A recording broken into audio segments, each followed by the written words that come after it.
Cinema வரலாற்றில் ஒரு நடிகர் இரட்டை வேடம் ஏற்று நடிக்கும் டூயல் ரோல் முறை முதலாக சினிமா உலகிற்கு 1940களில் அறிமுகப்படுத்தியவர் மாடர்ன் தியேட்டர்ஸ் அதிபர் டி.ஆர். சுந்தரம்.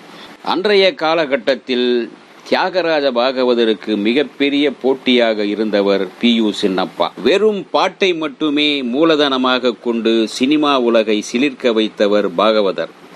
பாட்டுடன் சிலம்பாட்டம், சுருள் பட்டாக் வீச்சு, கத்திச்சண்டை போன்ற பிற சண்டை காட்சிகள் பல வேடங்களில் ஏற்று செய்து திறம்பட பிரமிக்க வைத்தவர் பி.யு. சின்னப்பா. சின்னப்பா செய்த இந்த சாகசங்கள் சிலம்பாட்டம், குஸ்தி, பக்ஸ்கி, அப்புறம் வாள்வீச்சு இது போன்றவைதான் எம்ஜிஆருக்கும் கவர்ந்தது. அதனால்தான் பி.யு. சின்னப்பா எம்ஜிஆரின் குருவாக, சண்டை காட்சிக்கு குருவாக எடுத்துக்கொள்ளப்பட்டார்.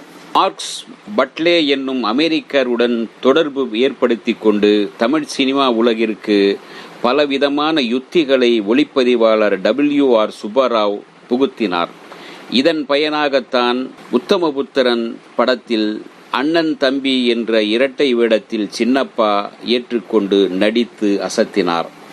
இந்த புதுமை உத்தமபுத்திரன் மக்கள் மத்தியில் பிரபலமானது. முதலாக சினிமா பேசிய போது எந்த அளவுக்கு மக்களிடம் பிரமிப்பு இருந்ததோ அதே அளவுக்கு ஆச்சரியமும் பிரமிப்பும் உத்தமபுத்திரன் படத்தை இரட்டை வேடத்தில் பார்த்தபோது பிரமிப்பு ரசிகர்களிடம் இருந்தது. அதெப்படி ஐயா, ஒரே மனுஷன் 2 உருவமா காட்ட முடியும், ஏதோ மேஜிக் பண்றாங்க என முணுமுணுத்தபடியே ரசிகர்கள் கும்பலாக போய் தியேட்டரில் வாசலில் தவம் கடந்து படம் பார்த்தார்கள். ஒரே உருவம் கொண்ட 2 பேர் கட்டி புரண்டு சண்டை போட்ட அந்த சாகச காட்சியை திரையில் பார்த்தபோது முகத்தில் பரவசம் பரவியது ஒரு பக்கம் இருந்தாலும் இது எப்படி சாத்தியம் என்று ரசிகர்கள் மத்தியில் ஆச்சரியமும் அதிசயமும் கேள்வியும் பிறந்தது. நாடகங்களில் நடித்து கொண்டிருந்த பி.யு. சின்னப்பா சந்திரகாந்தா என்கின்ற படம் மூலமாக சினிமாவில் தோன்றி யார் இந்த நடிகர் என்று திரும்பி பார்க்க வைத்தவர். தொடர்ந்து ராஜ்மோகன், பஞ்சாபகேசரி, யாததி, மகாமாயா, தர்மவீரன், தயாளன், பிருத்திவிராஜ், துளசி ஜலந்தர், சுதர்சன் ஆகிய படங்களில் அவர் நடித்த போதும் பெரிய அளவில் பிரகாசிக்காவிட்டாலும் கூட அவரை திரும்பி பார்க்க வைத்தது, கவனிக்க வைத்தது அந்த படங்கள்.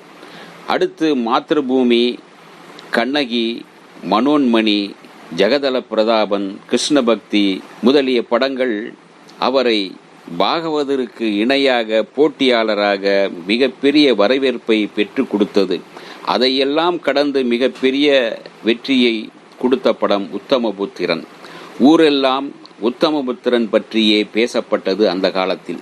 புதுமையாக நடித்த பி.யு. சின்னப்பாவிற்கு மிகப்பெரிய திருப்புமுனையை ஏற்படுத்தி தந்த படம், சிறந்த தேசிய படம் என்ற பாராட்டையும் இந்த படத்திற்கு வழங்கப்பட்டது. உத்தமபுத்திரனில் இரட்டை வேடம் தாங்கி நடித்ததற்கு பிறகு பி.யு. சின்னப்பா ஜெகதல பிரதாபன் படத்தில் 5 வேடங்களை ஏற்றார்.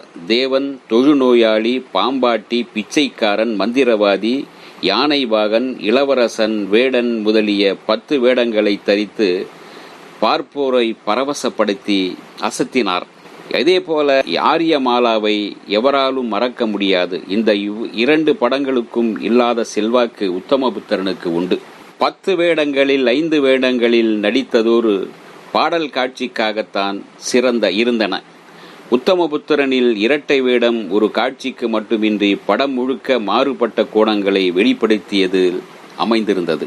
பி.யு. சின்னப்பாவுக்கு பிறகு கரடு முரடான தோற்றம் கொண்ட ஒருவரை கதாநாயகனாக தமிழ் திரை உலகம் 1980கள் வரை ஒப்புக்கொண்டதில்லை. அந்த அளவிற்கு தனி சிறப்பு பெற்றவர். அவர் 20 படங்களில் மட்டுமே நடித்திருந்தாலும் 100 படங்களில் நடித்தது போன்ற ஒரு தாக்கத்தை ஏற்படுத்தியவர்.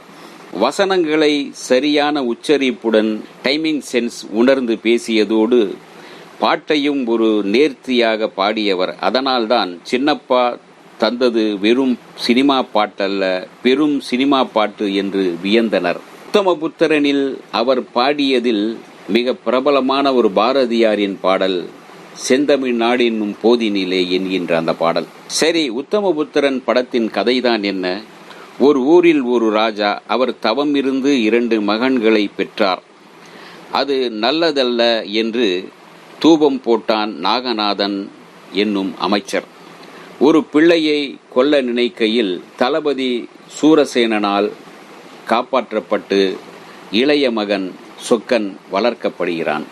பெரியவன் ராஜா வீட்டில் விக்கிரமன் என்ற பெயரில் வில்லங்கமாக வளர்கின்றான். சொக்கன் நற்பண்புகளுக்கு உரியவனாக வளர்கின்றான்.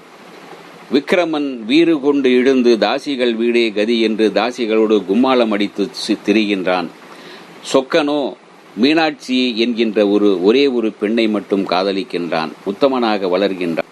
குடிமக்கள் விக்கிரமனின் அநியாயங்களை அங்கீகரிக்க முடியாமல் தவிக்கின்றார்கள், கொந்தளிக்கின்றார்கள். விக்கிரமனோ சொக்கனையும் தளபதி சூரசேனனையும் இனிமேல் உயிரோடு விடக்கூடாது, எப்படியாவது அவர்களை வீழ்த்த வேண்டும் என்று கங்கணம் கட்டி கொண்டு இருக்கின்றான்.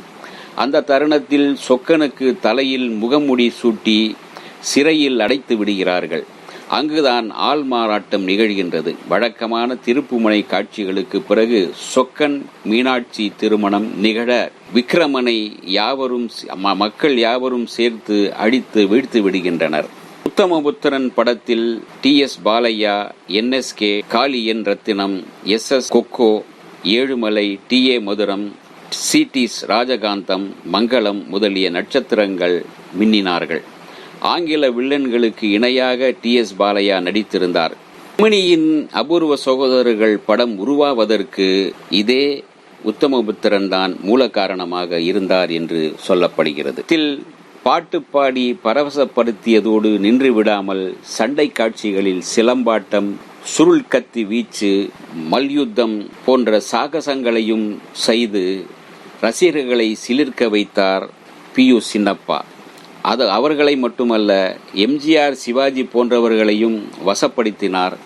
அந்த உத்தமபுத்திரன் படம்தான் பிற்காலத்தில் நாடோடி மன்னனாக உருவாகவும் அதே படத்தின் கதையோடு சிவாஜி நடிக்க உத்தமபுத்திரனாகவும் உருவாக காரணமாக இருந்தது. அதாவது திருவிளையாடல் படத்தில் வரும் பாட்டும் நானே பாவம் நானே பாடலில் பல்வேறு சிவாஜிகள் தோன்றி வெவ்வேறு இசைக்கருவிகள் வாசிப்பார்கள். சின்னப்பாவின் நடிப்பை முன்மாதிரியாக எடுத்துக்கொண்டுதான் திருவிளையாடல் பாடல் காட்சி எடுக்கப்பட்டது என்பதை யாரும் மறக்க முடியாது. அதேபோல தெய்வமகன், நவராத்திரி படங்கள் உருவாகவும் சின்னப்பாவின் இந்த உத்தமபுத்திரன் படம்தான் ரோல் மாடலாக அமைந்தது. புரட்சி தலைவர் MGR முதலாக இரட்டை வேடம் ஏற்று இயக்குநராகவும் அவதாரம் எடுத்த நாடோடி மன்னன் திரைப்படம் உருவாக விதையாக இருந்ததும் சின்னப்பாவின் உத்தமபுத்திரன் படம்தான். எனவே அந்த கதைக்கு ஆரம்பத்தில் உத்தமபுத்திரன் என்றே அவருடைய நாடோடி மன்னனுக்கு பெயர் வைத்திருந்தார் MGR.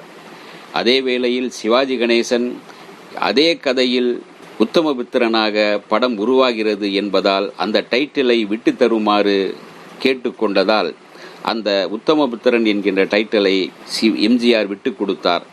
அதன் பிறகு தன்னுடைய படத்துக்கு நாடோடி மன்னன் என்று பெயர் வைத்தார். இப்படி பல சாதனைகளை படைத்த இந்த திரைப்படம் 1940 வெளியானது. உத்தமபுத்திரன் மாபெரும் சாதனை படைத்தது, வசூலை அள்ளி குவித்தது. தலையில் முகமுடி சூட்டி சிறையில் அடைத்து விடுகிறார்கள். அங்குதான் ஆள் மாறாட்டம் நிகழ்கின்றது. வழக்கமான திருப்புமுனை காட்சிகளுக்கு பிறகு சொக்கன் மீனாட்சி திருமணம் நிகழ விக்கிரமனை மக்கள் யாவரும் சேர்த்து அடித்து வீழ்த்து விடுகின்றனர்.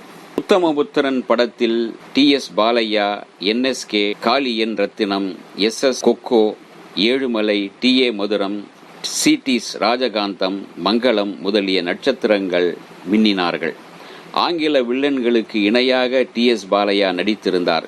ருக்மிணியின் அபூர்வ சகோதரர்கள் படம் உருவாவதற்கு இதே உத்தமபுத்திரன் தான் மூல காரணமாக இருந்தார் என்று சொல்லப்படுகிறது.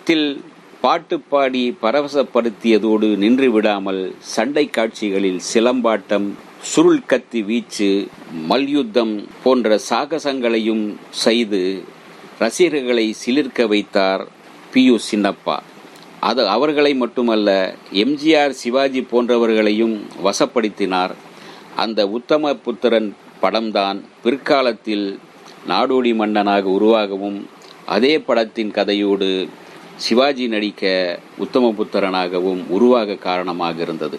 அதாவது திருவிளையாடல் படத்தில் வரும் பாட்டும் நானே பாவம் நானே பாடலில் பல்வேறு சிவாஜிகள் தோன்றி வெவ்வேறு இசைக்கருவிகள் வாசிப்பார்கள். சின்னப்பாவின் நடிப்பை முன்மாதிரியாக எடுத்துக்கொண்டுதான் திருவிளையாடல் பாடல் காட்சி எடுக்கப்பட்டது என்பதை யாரும் மறக்க முடியாது. அதேபோல தெய்வமகன், நவராத்திரி படங்கள் உருவாகவும் சின்னப்பாவின் இந்த உத்தமபுத்திரன் படம்தான் ரோல் மாடலாக அமைந்தது. புரட்சித் தலைவர் எம்ஜிஆர் முதலாக இரட்டை வேடம் ஏற்று இயக்குநராகவும் அவதாரம் எடுத்த நாடோடி மன்னன் திரைப்படம் உருவாக விதையாக இருந்ததும் சின்னப்பாவின் உத்தமபுத்திரன் படம்தான். எனவே அந்த கதைக்கு ஆரம்பத்தில் உத்தமபுத்திரன் என்றே அவருடைய நாடோடி மன்னனுக்கு பெயர் வைத்திருந்தார் எம்ஜிஆர்.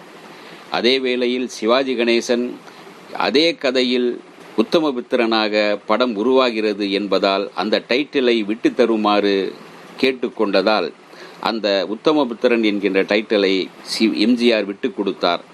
அதன் பிறகு தன்னுடைய படத்துக்கு நாடோடி மன்னன் என்று பெயர் வைத்தார். இப்படி பல சாதனைகளை படைத்த இந்த திரைப்படம் 1940 வெளியானது. உத்தமபுத்திரன் மாபெரும் சாதனை படைத்தது, வசூலை அள்ளி குவித்தது. இந்த வீடியோ உங்களுக்கு பிடிச்சிருந்தா லைக் பண்ணுங்க, ஷேர் பண்ணுங்க, கமெண்ட் பண்ணுங்க, சப்ஸ்கிரைப் பண்ணுங்க, மறக்காம பெல் ஐகானை கிளிக் பண்ணுங்க.